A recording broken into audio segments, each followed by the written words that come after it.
பேதாசுதன் பரிசுத்தாவின் பெயராலே ஆமேன். மரியே வாழ்க. இன்றைய வார்த்தை, நீ அஞ்சாதே, மகிழ்ந்து களிக்கூறு, ஏனெனில் ஆண்டவர் பெரிய காரியங்களை செய்தார். Don't be afraid, but be joyful and glad because of all the Lord has done for you. யோவேல் அதிகாரம் 2 வசனம் 21.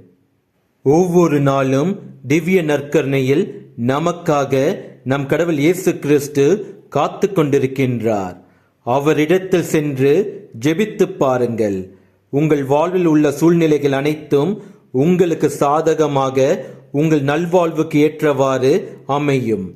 வாழ்வின் மீதுள்ள அச்சம் நீங்கி மனதில் திடம் பிறக்கும். கடவுள் இயேசு கிறிஸ்துவை உங்கள் உள்ளத்தில் வைத்திருக்கும் பொழுது உங்கள் உள்ளத்தில் மகிழ்ச்சி பெருகும். சிக்கலான பெரிய நேர்மையான காரியங்களை செய்வதற்கு தைரியம் உண்டாகும். நேர்மையில் உங்கள் வாழ்வு வளம் பெறும். இயேசுவுக்கே புகழ். மரியே வாழ்க. ஆமேன்.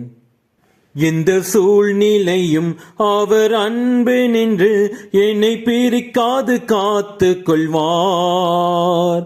எந்த சூழ்நிலையும் அவர் அன்பு நின்று என்னை பிரிக்காது காத்து கொள்வார்.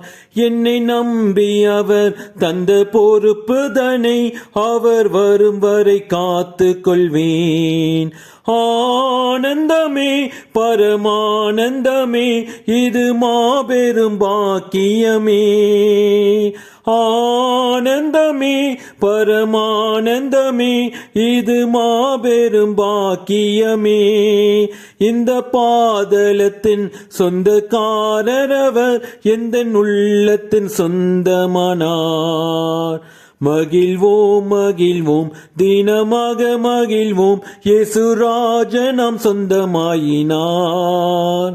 இந்த பாத்தலத்தின் சொந்தக்காரர் அவர், எந்த உள்ளத்தின் சொந்தமானார்.